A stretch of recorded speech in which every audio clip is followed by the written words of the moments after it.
Oke, kita mau mulai nyanyi kita yang pertama.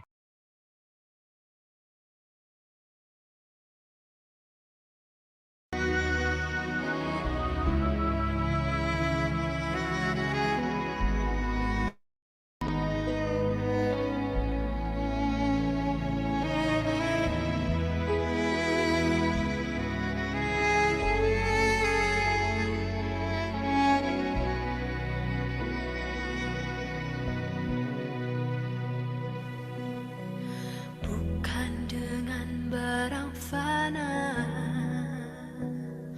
kau membayar dosaku, dengan darah yang mahal, tiada noda dan celah. Bukan dengan emas perak kau menebus diriku, oleh segenap kasih dan pengorbananmu, ku telah mati dan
Oke, teman-teman, sebelum kita mau mulai firman kita masuk ke buku dulu ya.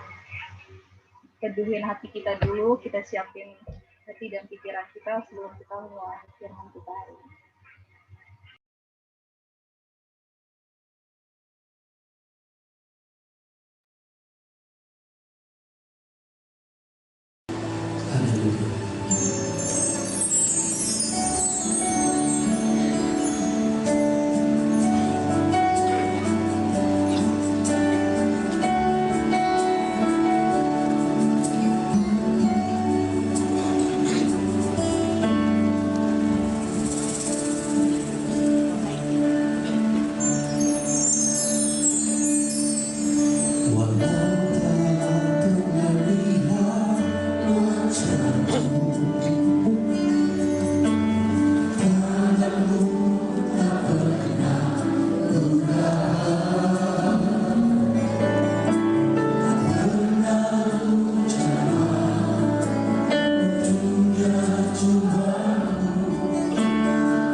Oke, teman-teman, kita bersatu dalam doa.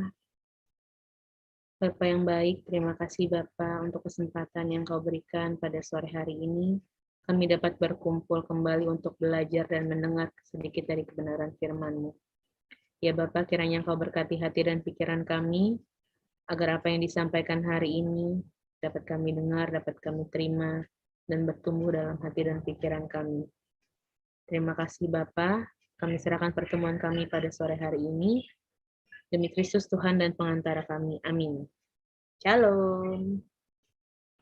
Shalom, Shalom, shalom. Kak. Shalom, Kak. Suara saya jelas ya? Oke, thank you sebelumnya yang udah siapin lagu. Hari ini kita bahas tentang apa tuh tema kita?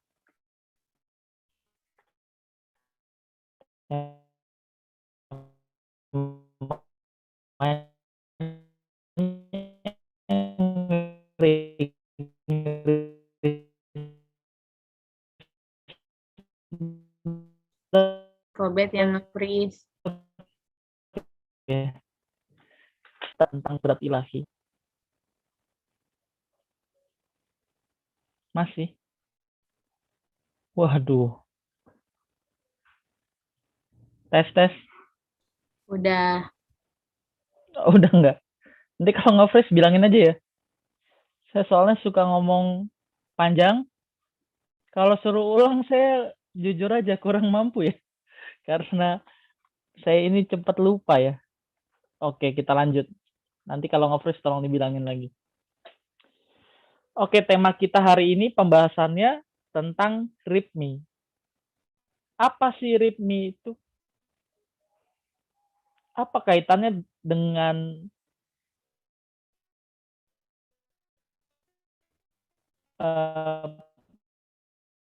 pembahasan kita sebelum-sebelumnya? Ubah kodrat ya? Atau kodrat yang diubahkan. Subtemanya tentang README.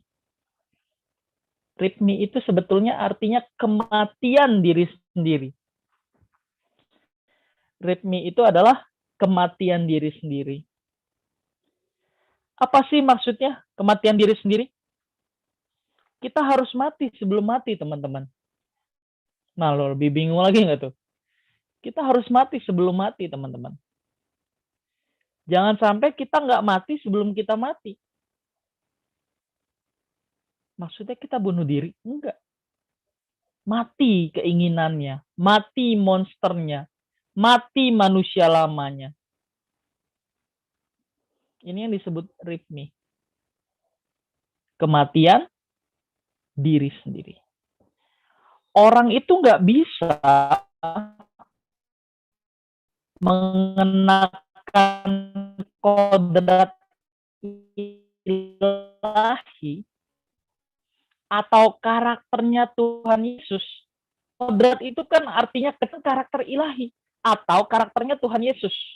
Nah, orang nggak bisa mengenakan kodrat ilahi atau menghidupkan karakter Tuhan Yesus di dalam dirinya tanpa mengalami kematian diri sendiri. Nggak bisa. Jadi sebenarnya kita milih. Kita mau membangun kodrat dosa kita yang ada di dalam diri kita, yaitu kecenderungan untuk selalu meleset manusia lama yang seringkali lebih cenderung kita puaskan.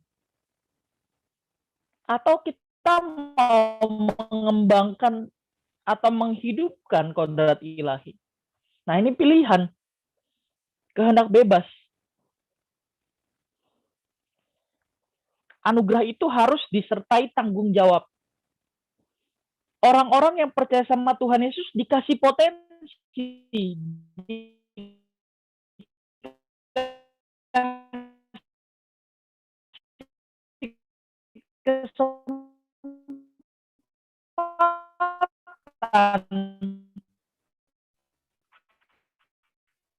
Untuk bisa dikembalikan ke rancangan anugerah itu. Maksudnya anugerah yang haleluya yang lagi.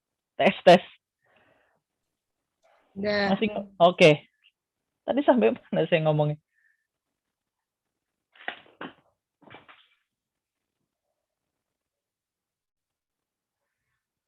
Sampai mana Harus tadi? meresponi tanggung jawab. Oke. Harus meresponi dengan tanggung jawab. Oke.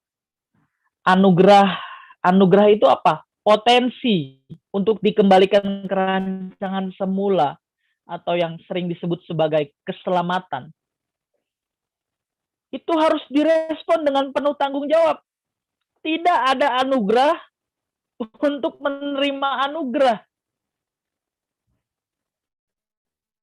Artinya anugerah harus disikapi atau diresponi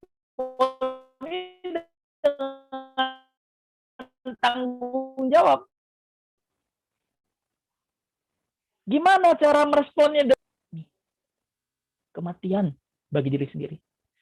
Mati bagi diri sendiri bukan berarti kita nggak punya lagi kehendak bebas. Bukan berarti mati bagi diri sendiri bukan berarti kita nggak punya perasaan lagi. Oh enggak. Tapi kita belajar untuk taat. Kita menyerahkan sepenuhnya kendali kita di dalam tangan Tuhan. Kita menyerahkan seluruhnya untuk kepentingan Tuhan. Nah, orang yang sampai pada pengertian ini susah. Makanya harus dirubah dulu mindset-nya, pikirannya. Supaya ketika disampaikan pengajaran seperti ini, dia tuning, nyambung. Karena gairahnya sama. Tapi kalau orang masih duniawi ya, masih pengen senang-senang, punya banyak keinginan, masa suka-sukaan ya. Ya nggak apa-apa suka, tapi tahan dulu. Tahan. Gimana mau mati ya? Sekali lagi bukan berarti kita kehilangan kehendak bebas, bukan berarti kita nggak punya perasaan lagi, enggak, bukan begitu. Saya mau ulang kalimat ini. Orang tidak akan bisa mengenakan karakter ilahi atau menghidupkan karakter Tuhan Yesus di dalam dirinya tanpa mengalami kematian diri sendiri. Itulah sebabnya di dalam Lukas ketika ada orang muda kau melakukan hukum. Jikalau kamu hendak mengikut aku, jual segala milikmu, bagikan kepada orang miskin, lalu ikutlah aku. Nggak boleh ada yang kita sisakan. Tuhan aja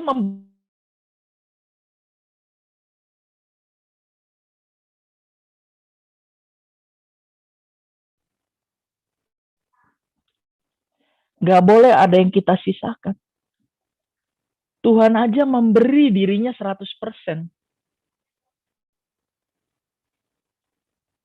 Tuhan memberi dirinya supaya kita bisa dimiliki kembali olehnya.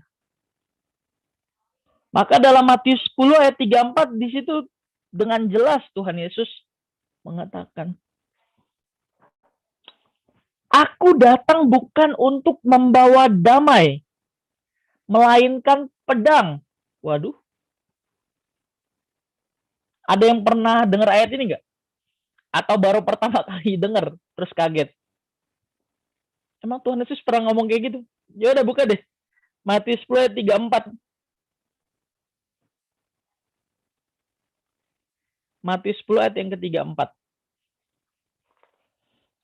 Minta tolong dibaca sekalian. Siapa? Matius 10 ayat 34. Jangan kamu menyangka bahwa aku datang untuk membawa damai di atas bumi. Aku datang bukan untuk membawa damai, melainkan pedang. Oke. Apa yang dimaksud aku datang bukan untuk membawa damai, melainkan pedang? Apa tuh maksudnya tuh?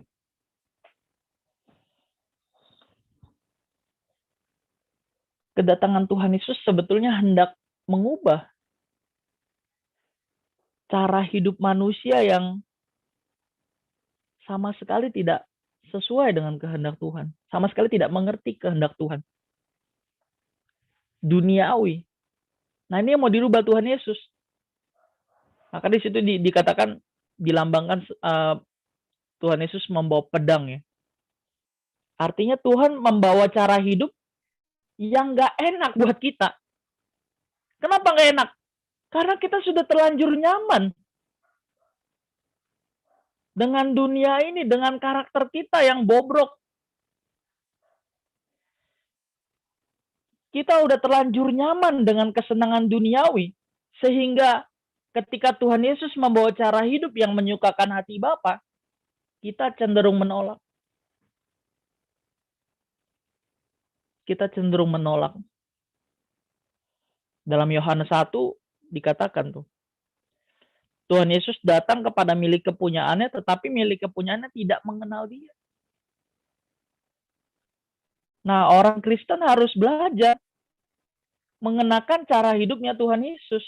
Karena Kristen artinya seperti Tuhan Yesus. Dari kata Kristianos. Seperti Tuhan Yesus. Coba kita buka 1 Yohanes 2 ayat 6.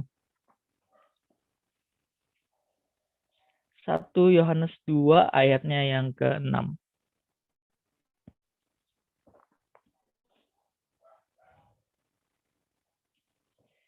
Ya, tolong dibaca.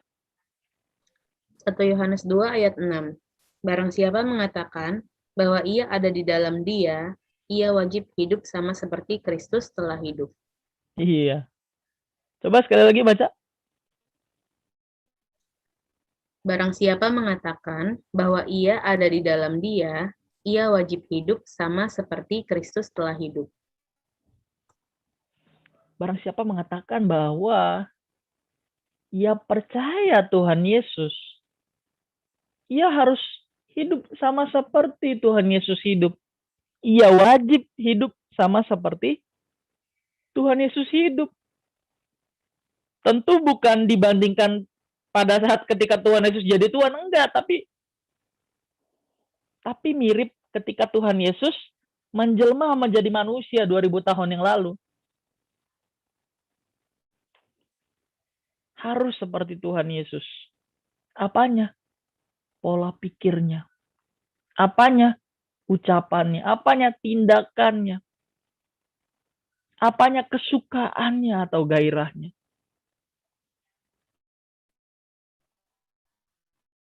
Maka dalam Yohanes 4 ayat 34 dikatakan, makananku ialah melakukan kehendak Dia yang mengutus aku dan menyelesaikan pekerjaan. Tidak ada kehidupan tanpa kematian. Tidak ada kehidupan tanpa kematian. Demikian pula seseorang tidak akan mengenakan karakter ilahi atau kodrat ilahi tanpa mengalami kematian diri sendiri.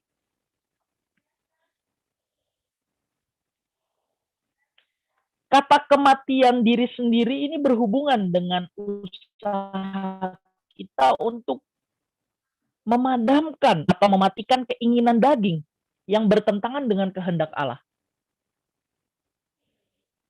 Paulus berkata, dengan akal budiku aku melayani Allah. Tetapi dengan tubuh insaniku aku melayani hukum dosa. Maksudnya apa? Bukan berarti di sini Paulus memiliki kehidupan yang dualisme. Artinya satu sisi dengan akal budinya melayani Tuhan, tapi dengan tubuh insaninya dia melayani hukum dosa. Atau suka berbuat dosa. Enggak. Maksudnya apa jadi? Maksudnya, selama Paulus ada di dunia ini, ia berusaha menundukkan dirinya pada hukum Allah. Berat dosa ini. Berusaha untuk hidup, menundukkan diri kepada hukum Allah, tapi masih berada di dalam tubuh yang ada kodrat dosa ini. Maka dikatakan kodrat dosa itu artinya kecenderungan untuk selalu meleset. Maksudnya, kita mau buat yang baik, tapi malah yang jahat yang kita buat. Nah, ini namanya kecenderungan untuk meleset. Kodrat dosa atau hukum dosa inilah yang harus kita matikan. Tadi dikatakan tidak ada kehidupan tanpa kematian. Kalau ajaran moral, motivasi, positive thinking, filsafat, itu bisa mengendalikan kodrat dosa. Bisa mengendalikan karakter dosa, tapi nggak bisa mematikan. Nangkap nggak nih? Saya ulang ya. Ajaran moral atau ajaran tentang kebaikan, positive thinking, motivasi, filsafat, itu nggak bisa membunuh kodrat dosa atau karakter atau kecenderungan untuk selalu meleset yang ada di dalam tubuh insani ini. Nggak bisa. Mengendalikan it's okay bisa, tapi untuk membunuh nggak bisa. Terus bunuhnya gimana cara mematikannya? Kan tadi dikatakan kita harus mengalami kematian diri sendiri supaya bisa mengenakan karakter ilahi. Terus cara matiinnya gimana? Nah ini sekarang yang lagi kita perjuangkan. Oke, belajar firman bareng-bareng. Hendaklah kamu dalam hidupmu bersama menaruh pikiran dan perasaan yang terdapat juga dalam Kristus Yesus. Hendaklah kamu dalam hidupmu bersama. Nggak bisa sendirian berjuang untuk mengenakan karakter Kristus. Nggak bisa. Nggak bisa. Kita butuh yang namanya wadah atau komunitas. Makanya kenapa kita ada di sini? Atau apa alasannya kenapa kita buat ini? Ini sebenarnya bukan buat ngumpulin menu-menuin kegiatan nih, enggak. Saya sering bilang, ini bukan buat menu-menuin kegiatan, kita nggak ada kegiatan terus ikut, enggak. Ini kita lagi bareng-bareng loh, berjuang untuk mematikan kodrat dosa, ritmi, kematian bagi diri sendiri. Harus bersiap-siap, harus berkemas-kemas dari sekarang. Tapi kan pulang kampungnya masih lama, Kak. Misalnya kita pakai analogi kampungnya. Tapi pulang kampungnya masih lama, Kak. Emang kamu tahu kapan kamu pulang kampungnya? Setiap saat kita bisa pulang kampung. Setiap saat. Nggak usah ngurusin tiketnya. Dijemput malaikat. Cuma masalahnya kita dijemput malaikat, nanti bersama Tuhan apa nggak bersama Tuhan? Itu aja masalahnya.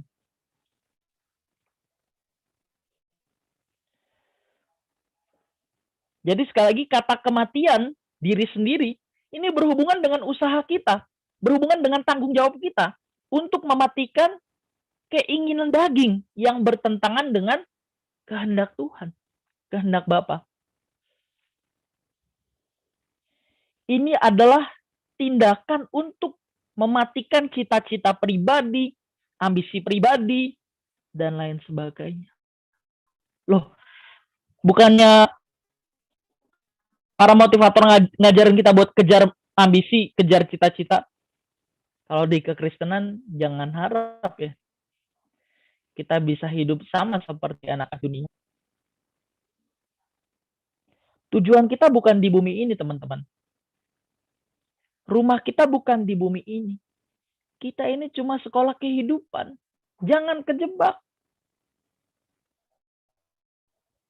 Jangan terjebak.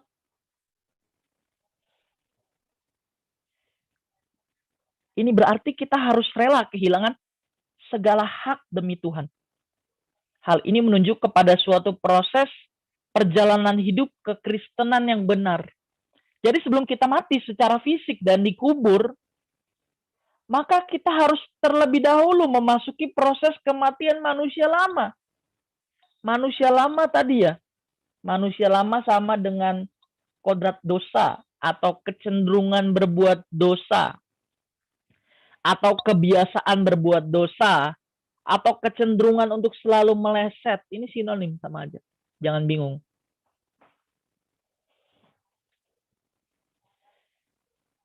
Kita harus mati sebelum mati. Maksudnya, mati keinginannya.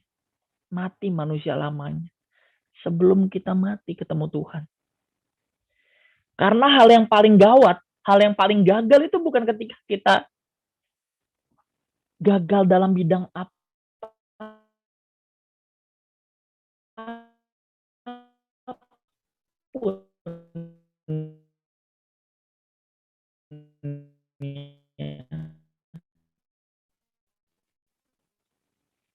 Sebenarnya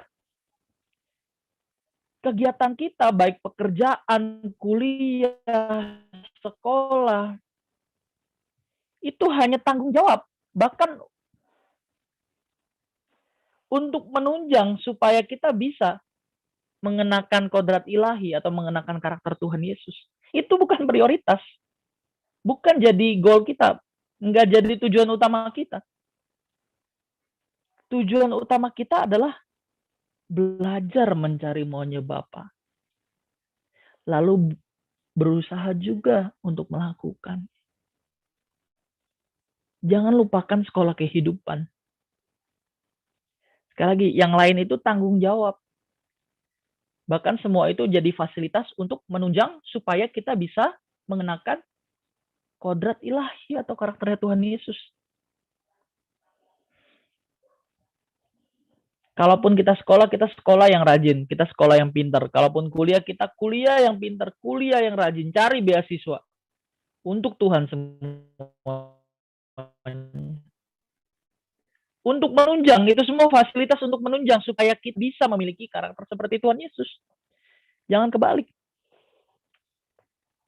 Kematian diri sendiri harus terjadi serentak atau simultan dengan terbangunnya kodrat ilahi. Kematian diri sendiri harus terjadi serentak atau simultan dengan terbangunnya kodrat ilahi. Sebetulnya dengan kita belajar firman, kita sedang mematikan keinginan-keinginan kita yang salah, yang bertentangan dengan kehendak Allah. Sekaligus kita sedang membangun manusia rohani kita yang disebut kodrat ilahi tadi, karakter ilahi.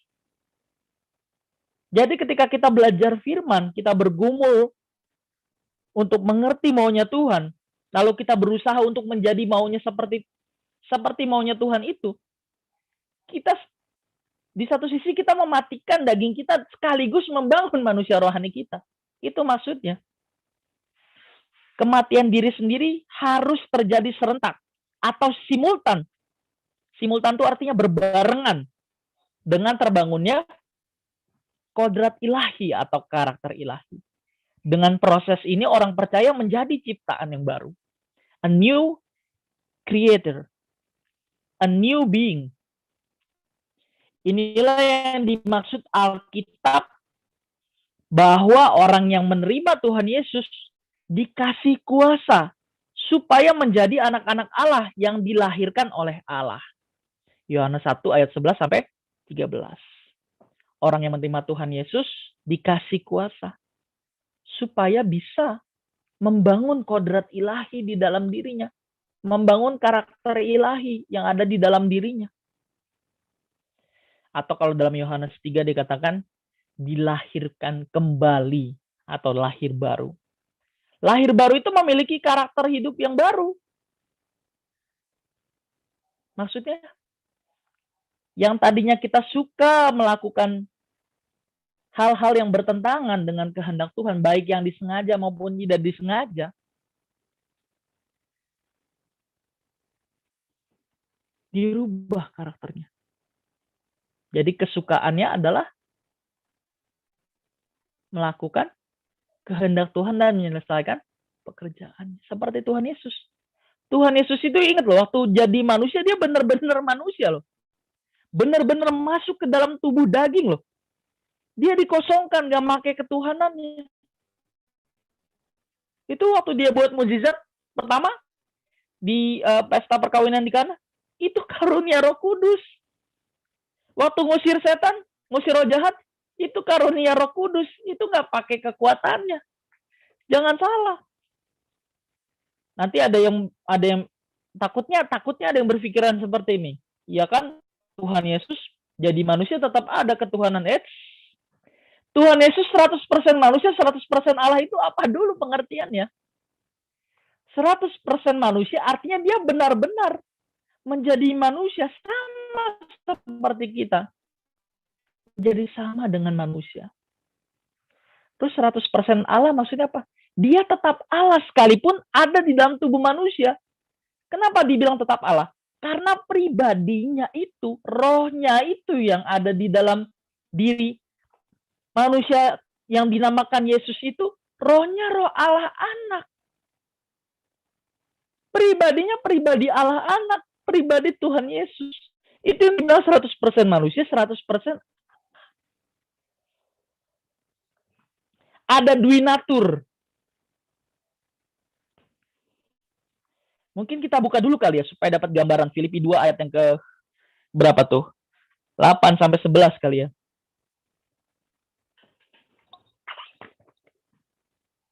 Sekalian minta tolong dibaca pelan-pelan tapi bacanya ya.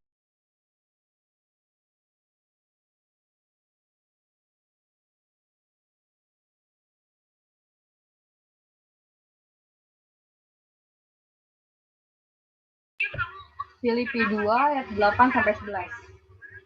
Dan dalam keadaan sebagai manusia, ia telah merendahkan dirinya dan taat sampai mati, bahkan sampai mati di kayu salib.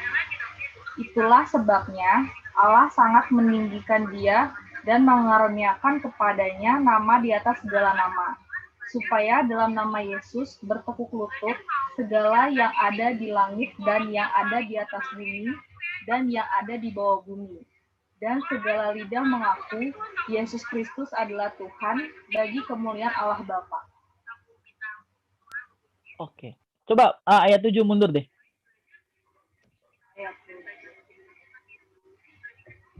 Filipi 2 ayat 7.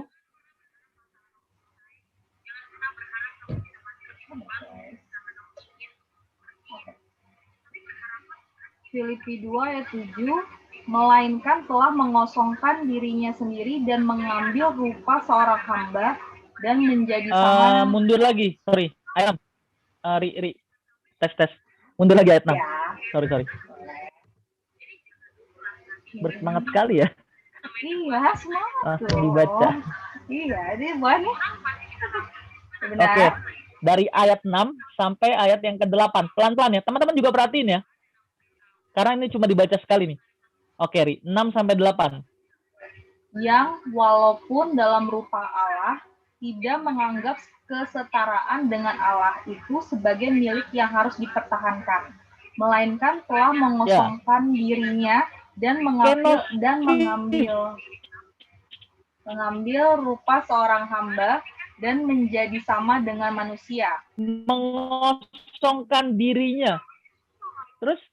Dan dalam keadaan sebagai manusia, ia telah merendahkan dirinya dan taat sampai mati, bahkan sampai mati di kayu salib. Iya. Udah. Lanjut.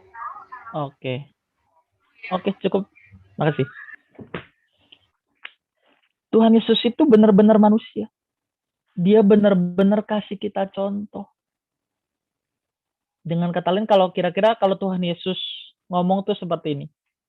Cara hidup seperti ini loh yang Bapak kehendaki. Cara hidup seperti aku ini loh yang Bapak kehendaki. Dilahirkan oleh Allah, artinya diberi kesempatan untuk dikembalikan ke rancangan semula, itu adalah anugerah terbesar buat manusia yang pernah dimiliki manusia. Banyak orang-orang di perjanjian lama pengen hidup di zaman perjanjian baru seperti kita. Orang perjanjian lama nggak bisa memiliki kehidupan seperti yang dialami umat perjanjian baru, yaitu mengerti maunya Bapa dan melakukannya. Standar keberkenanan mereka itu mentok di hukum aja, melakukan hukum dan aturan. Tapi kita dikasih kesempatan sama Tuhan untuk dikembalikan ke rancangan semula. Nah, memiliki kesadaran semacam ini Menanamkan kesadaran semacam ini yang susah. Kadang-kadang kan kita masih suka kayak orang nggak punya tujuan ya. Kita mau mengerti maunya Tuhan, kita mau melakukan kehendak Bapa, tapi kita nggak mau ngikutin prosesnya. Nggak mau ngikutin prosesnya.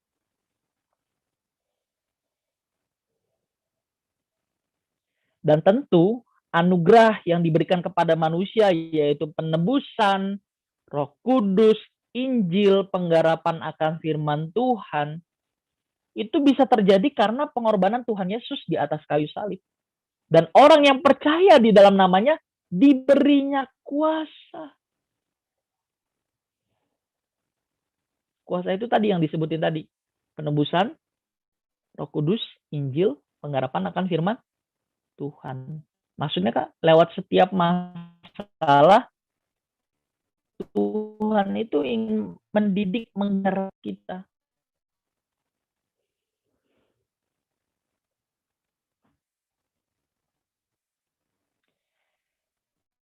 Sebab oleh penebusannya lah kita dimungkinkan menjadi anak-anak Allah. Pengangkatan sebagai anak ditunjukkan dengan materai, yaitu Allah menaruh Roh Kudus-Nya di dalam diri kita. Jadi Roh Kudus, kenapa disebut Roh Kudus? Karena rohnya Bapa itu yang dimateraikan di dalam orang percaya, supaya hidup orang percaya itu bisa kudus. Kudus itu apa maksudnya? Kudus itu sebetulnya ada dua ya, kata kudus ya. Ada kados, hagios, itu satu pengertian artinya dipisahkan untuk kepentingan Tuhan, dan kudus di sini apa? Dimurnikan. 1 Petrus 1 ayat 16 di situ jelas sekali dikatakan, kuduslah kamu sebab aku kudus. Itu perintahnya bukan di langit baru bumi baru nanti loh. Itu konteksnya perintahnya untuk sekarang ini loh. Perintahnya itu menunjuk selama kita masih hidup di dunia ini loh.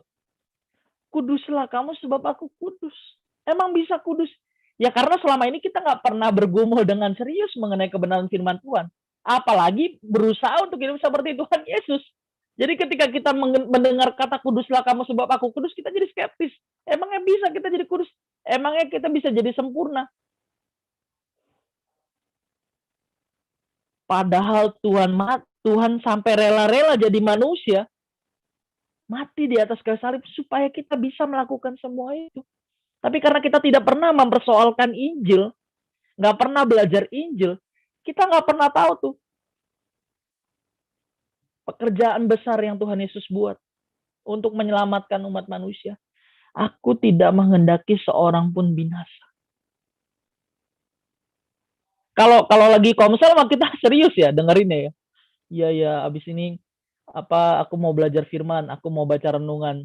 Tapi lihat nanti nih. Kan biasanya gairah untuk melakukan yang benar itu hanya terjadi di dalam gereja atau pada saat ibadah. Habis itu ya kayak ayam sayur lagi, lemes. Terus jadi nggak bergairah untuk melakukan firman, belajar firman.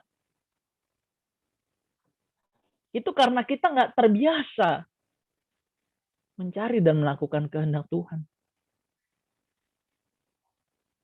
Biasain makannya. Biasain. Dan sekali lagi, tanpa komunitas nggak mungkin kita bisa bertumbuh. Karena bicara komunitas, bicara wadah, bicara teman-teman seperjuangan. Orang-orang yang ngingetin kita kalau kita salah. Orang-orang yang negur kita kalau kita salah. Orang-orang yang nopang kita kalau kita jatuh. Komunitas juga bicara mentor yang ngarahin kita, yang membapai kita. Kalau nggak ada mentor, liar pertumbuhan rohaninya. Nggak jelas ukurannya apa. Dan ingat, Tuhan menyatakan kehendaknya pada kumpulan orang percaya. Untuk apa karunia diberikan? Karunia dari kata karismata, artinya pemberian cuma-cuma untuk membangun jemaat. Untuk membangun jemaat. Kalau kita punya karunia tapi nggak masuk ke dalam satu wadah atau yang disebut sebagai komunitas atau gereja, buat apa gunanya karunia yang Tuhan kasih itu? Nggak ada gunanya. Jadi sekali lagi Roh Kudus dimateraikan di dalam diri orang percaya supaya hidup kita kudus. Kenapa namanya Roh Kudus? Dalam perjanjian lama disebut Roh Allah. Roh Allah, Roh Kudus sama. Tapi kenapa diksi perjanjian baru menggunakan kata Roh Kudus? Karena roh itu diberikan kepada kita, dimateraikan di dalam diri kita supaya hidup kita kudus. Supaya kita dimurnikan. Dalam hal menjadi anak-anak Allah, bagi orang percaya yang penting diberi potensi atau kesempatan untuk dapat memiliki kodrat yang baru atau karakter baru atau natur yang baru. Jadi kalau ada pertanyaan, bisa nggak kita merubah karakter dosa kita tanpa belajar firman? Nggak bisa. Oke, nggak bisa. Nggak bisa. Karena kesempatan untuk menjadi anak-anak Allah, yaitu orang yang diberi potensi atau kesempatan untuk merubah kodrat dosa menjadi kodrat ilahi, itu hanya diberikan kepada orang-orang yang percaya sama Tuhan Yesus. Lebih tepatnya, bukan hanya diberi kesempatan, tapi juga kemampuan. Masa ya Tuhan nyuruh kita sempurna, Tuhan nyuruh kita untuk jadi hidup kudus, tidak bercacat celah, tapi kita nggak dikasih fasilitas untuk itu. Nggak mungkin. Makanya bicara dua hal. Kita diberi kesempatan, yang percaya Tuhan Yesus diberi kesempatan untuk bisa memiliki kodrat ilahi. Dan yang kedua adalah tadi apa? Selain diberi kesempatan, diberi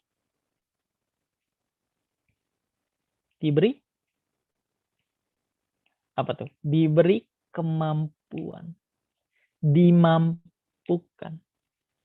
Kepada setiap orang yang percaya di dalam namanya, diberinya kuasa atau diberinya kemampuan supaya bisa mengenakan kodrat ilahi. Itu maksudnya. Yohanes 1 ayat 12. Jadi Roh Kudus selain sebagai materai, juga sebagai pendamping yang membawa orang percaya bertumbuh dalam natur atau kodrat baru, di mana orang percaya sampai kepada kematian diri sendiri melalui proses panjang. Ini adalah proses mati sebelum mati. Dan panggilan untuk mengalami kematian diri sendiri sebenarnya adalah panggilan untuk semua orang percaya.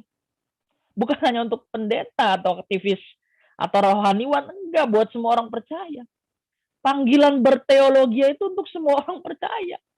Jadi kalau ada kita dikatain, lu mau ngapain? Komsel mulu, lu baca Alkitab mulu, lu baca renungan mulu, mau jadi pendeta lu, mau jadi rohaniwan. Kagak. Panggilan berteologi ya, atau panggilan untuk mengalami kematian diri sendiri, itu adalah panggilan semua orang Kristen. Tidak terkecuali. Untuk semua orang percaya, agar dapat mengenakan kodrat ilahi. Kita buka Filipi 3 ayat yang ke-10.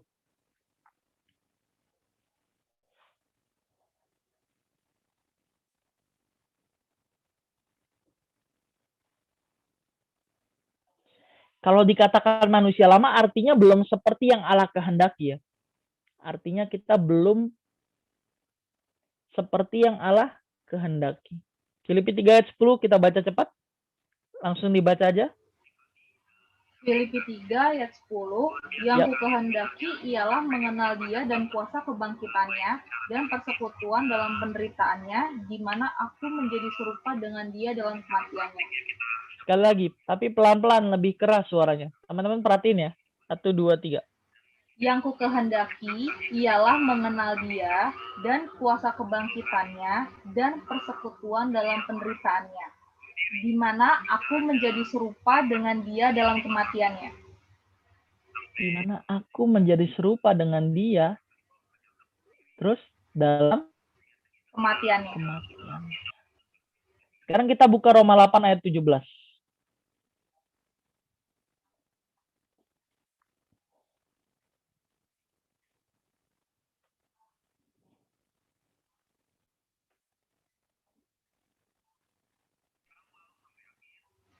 Dibaca.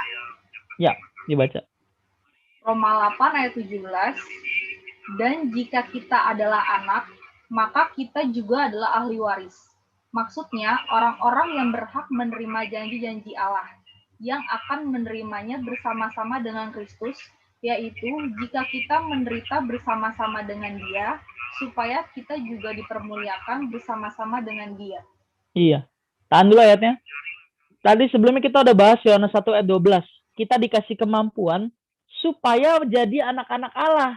Nah, kalau kita langsung masuk ke ayat ini, kita ini kalau dikatakan anak, berarti kita sekaligus seorang ahli waris. Tapi di situ ada tapinya. Baca sekali lagi nih. Roma 8 ayat 17. Ya. Dan jika kita adalah anak, Stop. Dan jika kita adalah anak, terus? Maka kita juga adalah ahli waris. Maka kita juga adalah ahli waris. Terus? Maksudnya, orang-orang yang berhak menerima janji-janji Allah. Ya, lanjut. Yang akan menerimanya bersama-sama dengan Kristus. Yaitu jika kita menderita bersama-sama dengan Dia. Supaya kita juga dipermuliakan bersama-sama dengan Dia. Iya. Kita ini kalau anak, ya oke. Maka kita juga adalah ahli waris, yaitu orang yang berhak menerima janji Allah. Jika jika kita menderita bersama-sama dengan Dia, supaya kita juga dipermuliakan bersama-sama dengan Dia. Oke. Pernyataan Paulus di dalam Filipi 3 ayat 10 tadi sebelum ayat ini kita udah baca ya. Pernyataan Paulus yaitu serupa dengan Dia dalam kematiannya. Pada dasarnya adalah kehidupan yang ditunjukkan untuk kepentingan Tuhan sepenuhnya. Ulang ya. Pernyataan Paulus yaitu serupa dengan Dia dalam kematiannya. Pada dasarnya adalah kehidupan yang ditujukan untuk kepentingan kerajaan Allah sepenuhnya. Kata mati di sini dalam teks aslinya thanatos. Thanatos. Artinya menunjukkan terpisahnya tubuh dari roh. Tetapi juga sebenarnya bisa menunjuk kepada kematian kekal, sebuah keberadaan final. Nah, Alkitab juga memilih kata thanatos hendak menunjukkan bahwa setelah menjadi anak Tuhan, maka tujuan hidup kita harus dibedakan dari anak-anak dunia. Ini jangan bingung ya, ikutin aja perkataan saya. Memang pemisahan ini tidak terjadi dalam satu hari, tetapi melalui proses yang panjang. Proses panjang tersebut merupakan pembaruan pikiran supaya orang percaya tidak sama dengan dunia ini. Dan ini harus terjadi setiap hari. Ayat terakhir kita buka deh, Ibrani 4 ayat 12.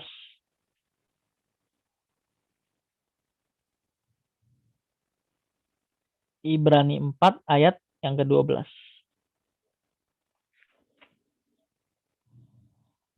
Dibaca. Iya, dibaca. Ibrani 4 ayat 12. Sebab firman Allah hidup dan kuat dan lebih tajam daripada pedang bermata dua manapun. Ia menusuk amat dalam sampai memisahkan jiwa dan roh, sendi-sendi dan sumsum. Ia sanggup membedakan pertimbangan dan pikiran hati kita.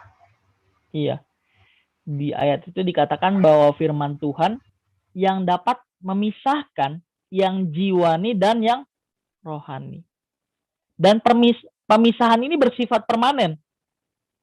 Pemisahan ini bersifat permanen. Firman Tuhan sekali lagi dalam ayat tersebut dapat memisahkan yang jiwani dan yang rohani.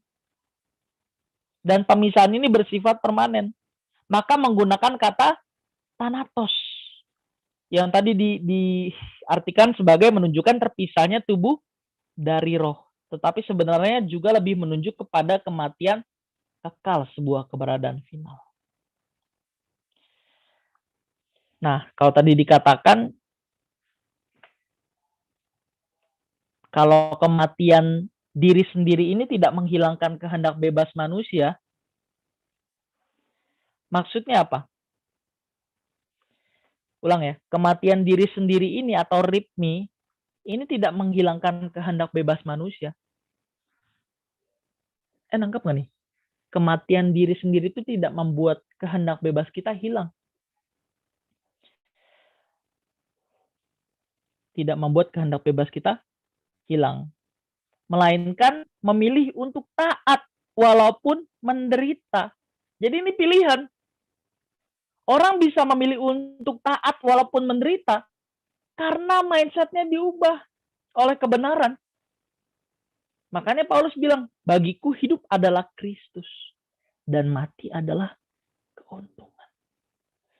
Karena mindsetnya dirubah. Maka kesenangannya pun ikut berubah.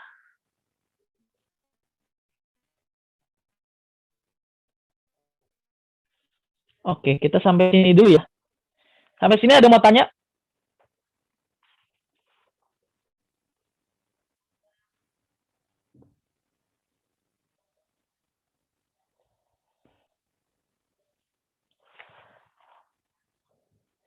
Nggak ada? Oke. Makanya Tuhan Yesus bilang, kalau kamu mau ikut aku, sangkal diri, pikul salib, lalu ikutlah aku. Nah, sebetulnya melalui penyangkalan diri terus-menerus inilah orang percaya bisa menyerahkan kehendak dirinya kepada Tuhan. Caranya gimana? Tadi yang kita baca. Ibrani berapa tadi? 4 ayat 12. Belajar firman. Karena ini yang akan memisahkan kita dari yang tadi apa? Jiwani dan yang